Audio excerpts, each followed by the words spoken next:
You're listening to the DolphinsTalk.com podcast network.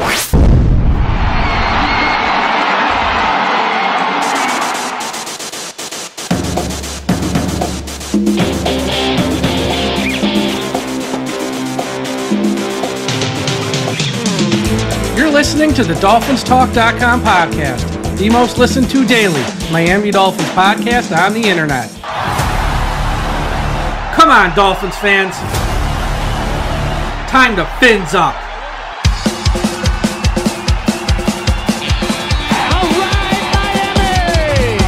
Miami's got the Dolphins, the greatest football team. We take the ball from goal to goal like no one's ever seen. We're in the air, we're on the ground, we're always in control. Hey, when you say Miami, you're talking Super Bowl, 'cause we're the Miami Dolphins. Miami Dolphins. Miami Dolphins number one. Miami Dolphins. Hello, Miami Dolphins fans. How are you today? And thank you for tuning into this breaking news audio here at DolphinsTalk.com. It is very early on Tuesday morning, June the 11th.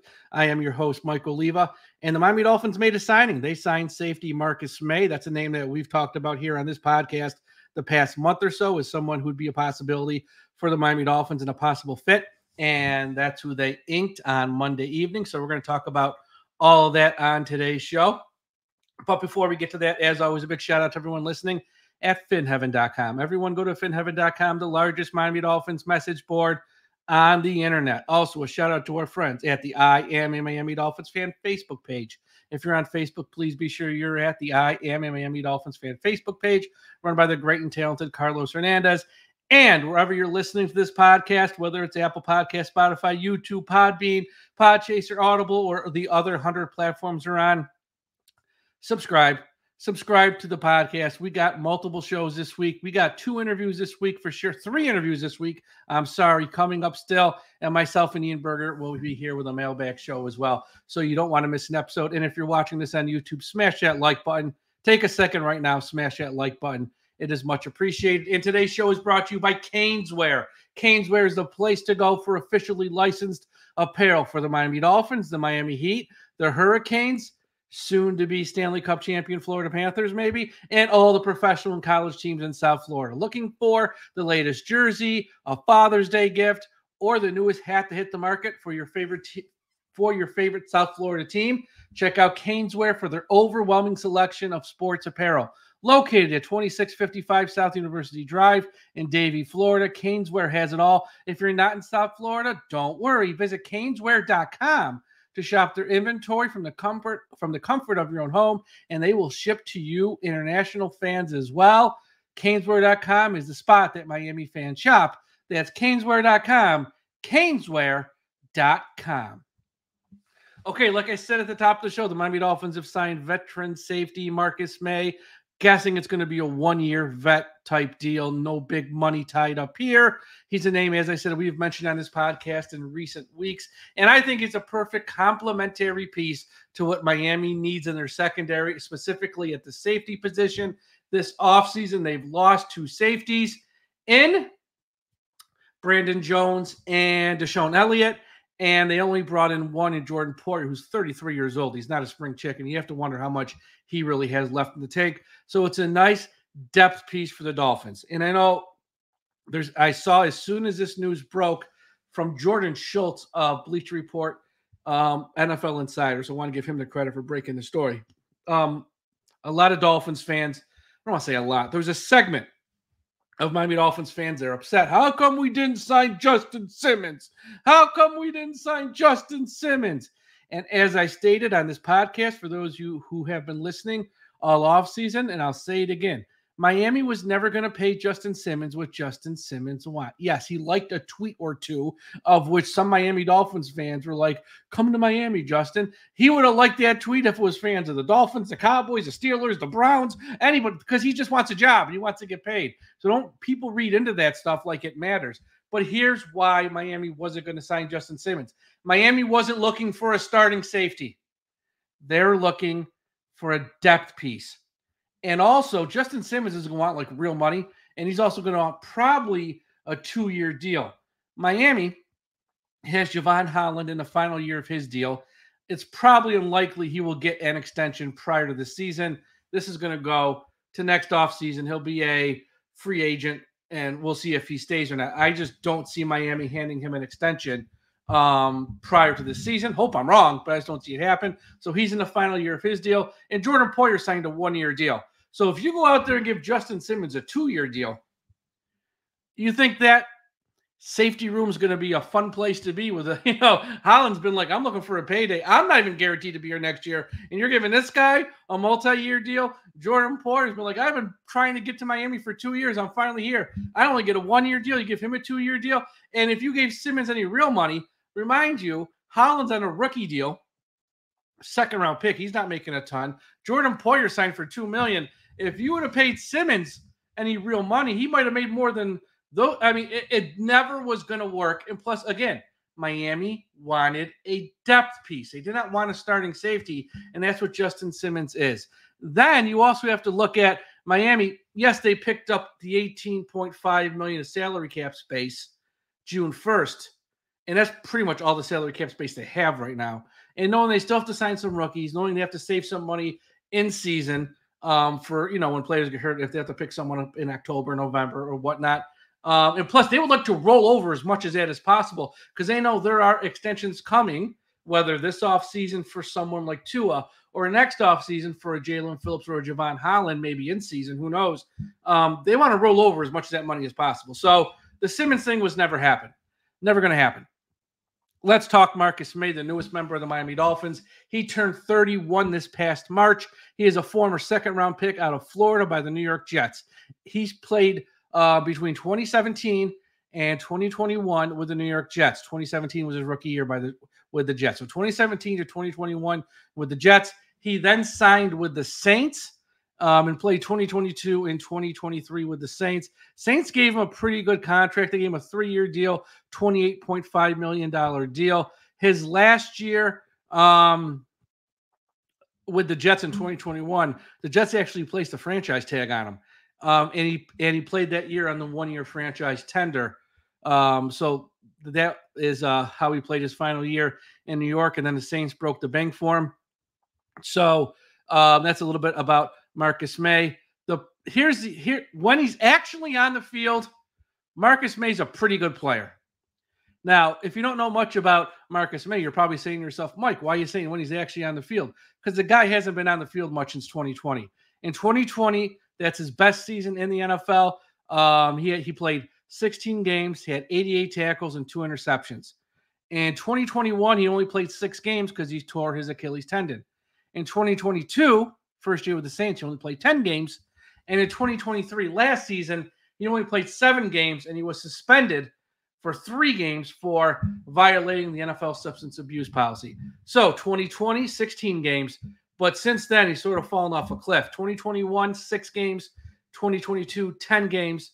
2023, 7 games. So 6, 10, 7 the past 3 seasons for Marcus Maye. He's also had some run-ins with the law off the field, which I don't like talking about this stuff, but it does play a factor here. In October 2021, Marcus Maye was facing charges for a DUI arrest and a car crash that occurred February early this year in the offseason. So he had that taking place in 2021. In 2022, this one is just goofy. Maye was arrested for aggravated assault with a firearm. It was a road rage incident where the police said he was pointing a gun at a car full of juvenile females. And it was more than one. So it was a car filled with girls underage, and he's pointing a gun at them. And it was a road rage incident. And I guess each car pulled off to the side of the road or something. And local bystanders had to subdue Maye until the police arrived on the scene. So, this isn't someone who will be up for the NFL Walter Payton Man of the Year award anytime soon. That's one thing. He sort of takes over the spot from Robbie Chosen, who last year with Miami, he had all his issues off the field. But when Marcus Maye's actually on the field, he fits exactly what the Dolphins need. Cheap veteran safety depth. If you can get 10 games out of him this year, I think that's probably a plus.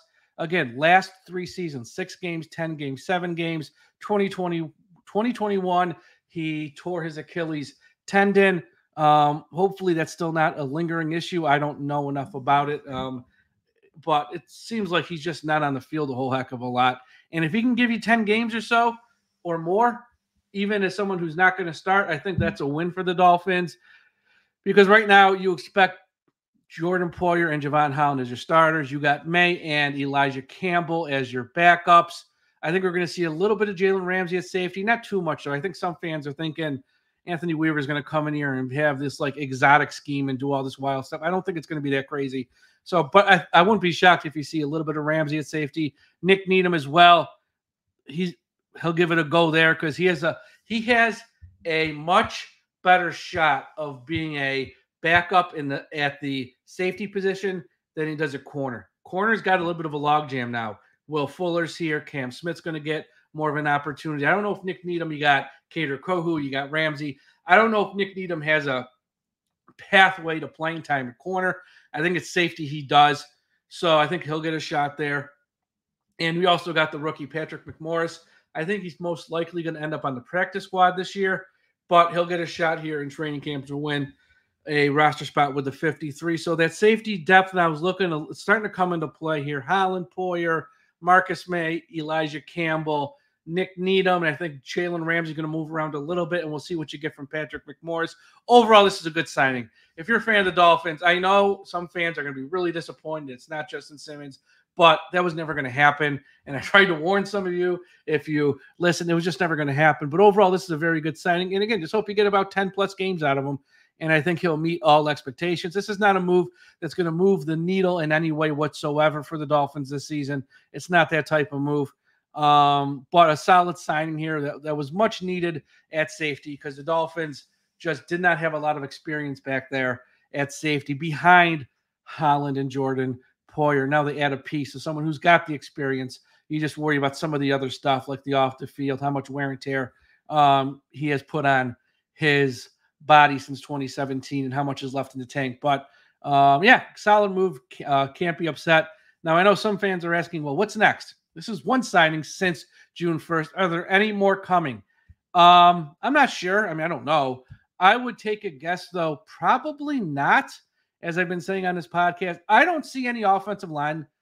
I don't see any offensive linemen out there who are available today on June 11th that are drastically any better than Driscoll, Eichenberg, Cotton, and Robert Jones. And that's what you're looking at. You're not looking at offensive tackles. You're not even looking at centers. You're looking at guards. And I don't see any free agent guards. And now I know some of the people listening, there might be a name or two that you personally like or personally think is a fit. But really, are they drastically much better than Driscoll, Eichenberg, Cotton, and Jones to the point where you're going to, write them a contract and eat up salary cap space?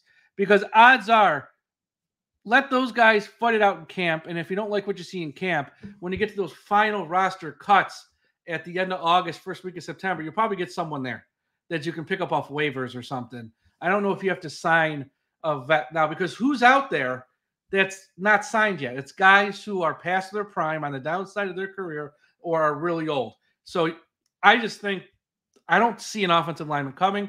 Again, kind of hope I'm wrong, but just sort of reading the tea leaves and what Chris Grier typically does. Again, you're more worried about the offensive line than he is. Don't ever forget that. And when it comes to the other position of need that's been talked about, which is either a edge rusher or a defensive end type, I personally want them to sign someone there because I think they have a mess on their front seven, but I don't think they will. I think they've signed, 6 or 7 guys this offseason. I'm not impressed by any of them, but that's just me, and they're not listening to me by any means. I would hope they would sign someone there. I just don't see it happening. So I think with this Marcus Maye signing, we're now looking at our 2024 Miami Dolphins team for the most part. And now sort of all eyes will shift that they added the safety, which I think everyone knew. I thought it might not happen until July, just me, but it happened June 11th. So they sort of checked that box and got that off their list. I think now all eyes will really focus on the extension for Tua Tagovailoa, which, again, probably happening later this month or in July at some point. It's not a matter of if, it's a matter of when. And we'll see how that shakes out and how much money he gets. And, yeah, then training camp end of July. and we go from there. So real quick show tonight. Want to thank you all for listening. Again, everyone, wherever you're listening to this podcast, whether Apple Podcast, Spotify, Podbean, Podchaser, Audible, YouTube, hit that subscribe button. Subscribe so you don't miss an episode. If you're listening on YouTube, smash that like button as well. And folks, don't forget, Caneswear's the place to go for the best officially licensed apparel for the Miami Dolphins, the Miami Heat, the Miami Hurricanes, soon to be Stanley Cup champion Florida Panthers, maybe, and all of the professional and college teams in South Florida. They're located at 2655 South University Drive in Davie, Florida. Caneswear has it all. And you can go to caneswear.com as they will ship to you wherever you live, whether you live in Florida, whether you live outside of Florida, or whether you live in the UK, Germany, France, Spain, Italy, wherever, China, Japan, Canada. They will ship internationally as well. Everyone, thank you for listening. We'll be back with more shows this week. We got a bunch of shows this week I think you're going to like a lot. Check out the website, DolphinsTalk.com.